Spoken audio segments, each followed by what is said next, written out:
If you've been following updates, you know that the Liberty Square Riverboat is unfortunately going to be closing sometime to make way for the new Cars Land that will take over this area, including Tom Sawyers Island. So of course I had to come and take another ride on the boat, and this time I sat in a spot where you can hear the announcements. There's a story line over the speakers that goes along with the riverboat tour. So sit back, relax. Let's take a look at this beautiful boat along with the tour and the announcements.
Well now, I always figure it is better to keep your mouth shut. Let me tell you this, I love this river more than anything else. I've loved this river, even from the time I was a toddler back in Missouri.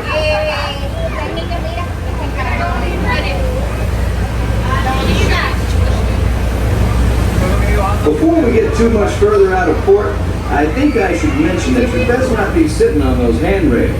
They're the only thing between you and the river, and the river don't always take kindly to uninvited guests. We've also had reports of river pirates operating in the vicinity, so I wouldn't lean out beyond those rails for that reason either.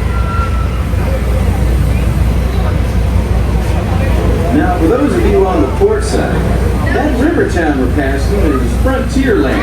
A few years back, it was no more than a boom town carved out of the wilderness by a handful of settlers looking to start a new life.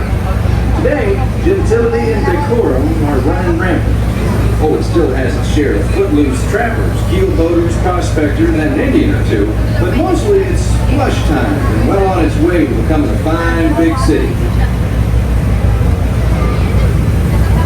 Frontierland reminds me some of my own hometown, Hannibal. It takes me back to when I was a barefoot boy growing up alongside the riverbank. You know, it seems to me that when I was young, I could remember everything, whether it happened or not. But as I grow older, I seem to remember only the things that never happened at all. The starboard side was my stomping grounds when I was young, exceedingly young, marvelously young, young by hundreds of years, younger than I will ever be again. It's called Tom Sawyers Island and is named for a friend from my boyhood. Even today, the only way you can get there is by raft. Old man Harper's grain mill is there, back in the woods just off Tom's Landing. And that's Muff Potter's pond and his windmill. We almost hanged Muff once. And there's Huck's Landing. I always did like Huck. He could swear just wonderful. He and Tom and I spent most of our wild and reckless youth exploring that island. Lots of caves, lots of adventure, if you know where to look. And we all knew where to look. That's Superstition Bridge. It connects the big island to the little one. And if you follow the wilderness trail there, it'll lead you right up to the gates of Fort Langhorn. It's the last trading outpost before we head into Indian country.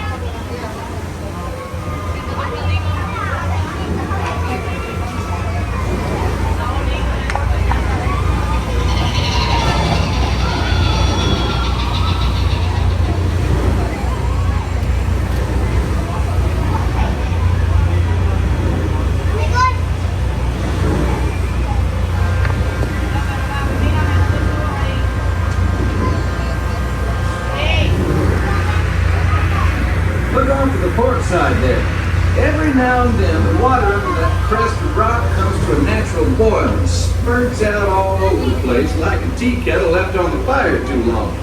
The Indians around here used to tell me these geysers were actually unfriendly spirits, upset by uninvited trespassers traipsing all over their sacred hunting grounds.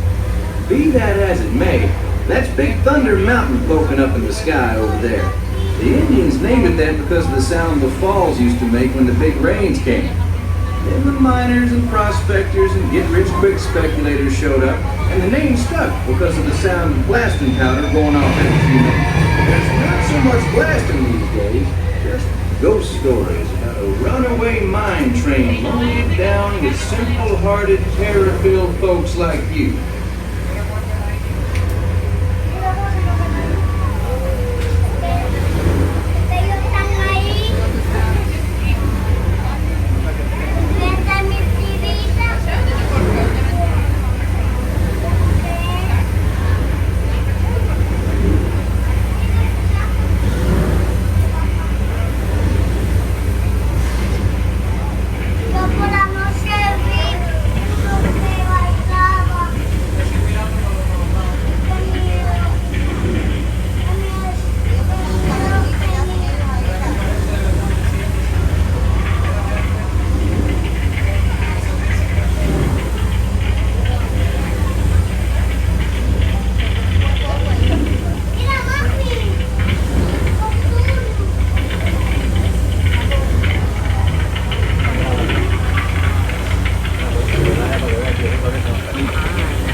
Old Beacon's been marking this river for longer than I can remember. Every time the river cuts a new channel, Old Beacon puts out a marker to let us know whether it's safe to travel or not. However, Sam here has been bragging that if push came to shove, he could navigate the Liberty Belle on a heavy dew. Isn't that so, Sam? Well, I was born humble, Captain, but mostly it's worn off.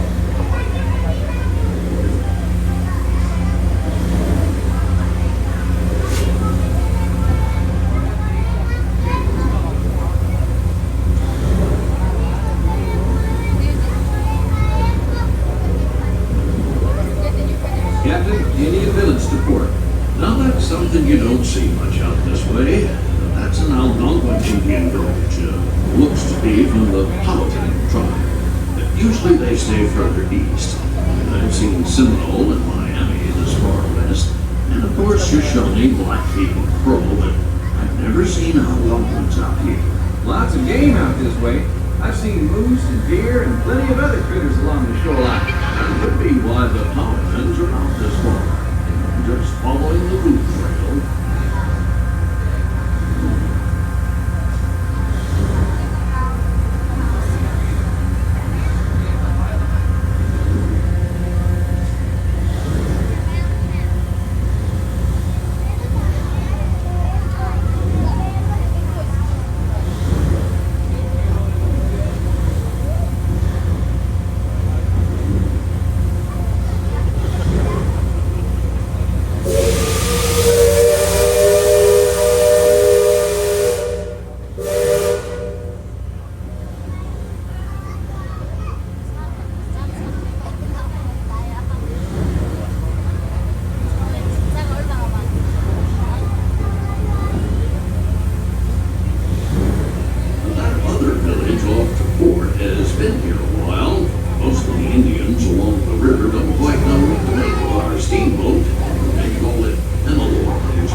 They said our riverboat was a comet of the sun.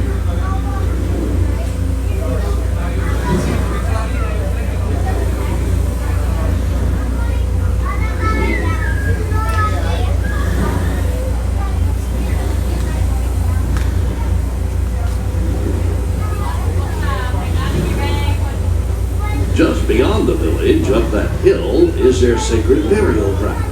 Now, those who fall in battle are placed atop the traditional bed of death. After nightfall, they'll return to mourn the great warriors who brought honor to the tribe.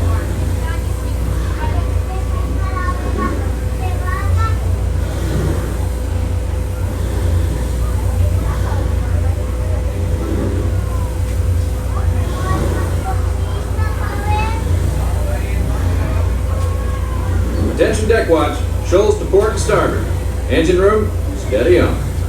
We're entering shallow water, but there's no cause for worry. Sam knows every shoal and shallow, every snag and sandbar in this part of the river, and he'll navigate us through to safe water. You wouldn't steer us wrong, would you, Sam? I believe we ought never to do wrong, Captain, especially when others are looking. Leadsman, sing out. Mark one, for the last three, half Twain, half Mark Twain.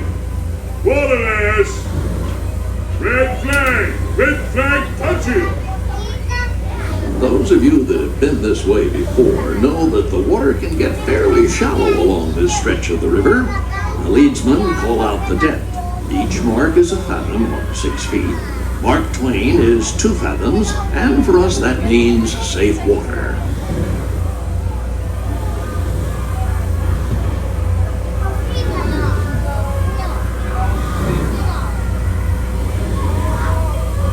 Captain, we're passing Cutthroat Corner. Attention deck crew, stay alert. If there's river pirates out here, this is where they'll most likely be. Yep, I can hear them from here. But from all the commotion, it sounds like their interests lie elsewhere.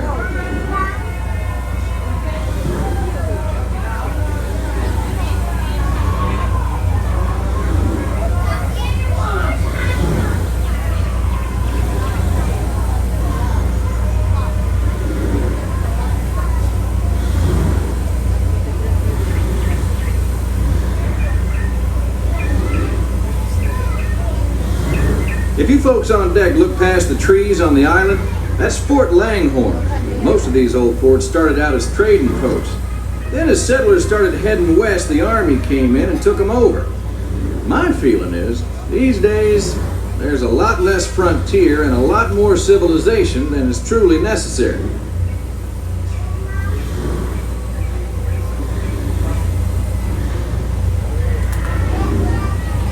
Leadsman, give me a depth reading. Sing out. By the mark, Mark Twain.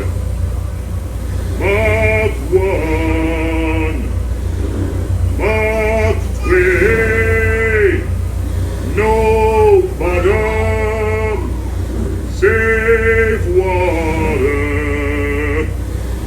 Mark Twain. Safe passage.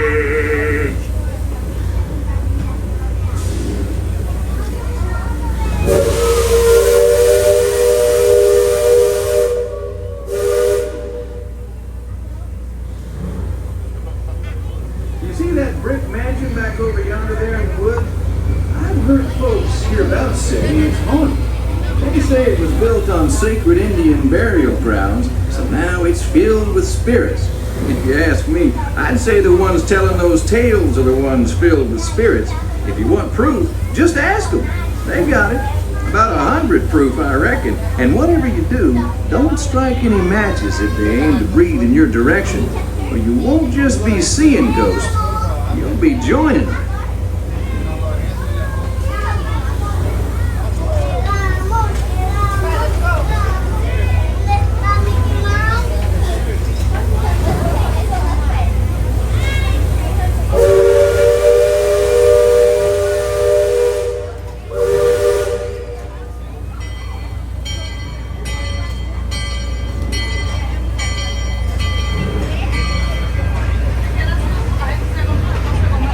We're approaching Liberty Square, which is home port for us.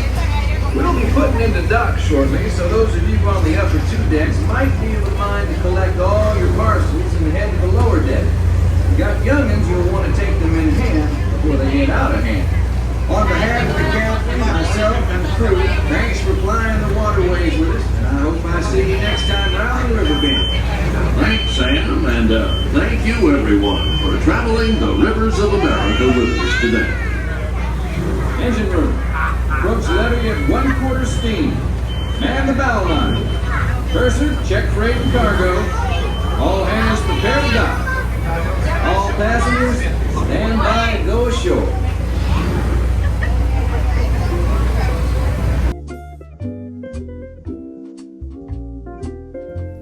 Well, I hope you enjoyed this maybe final look at the Liberty Square Riverboat tour.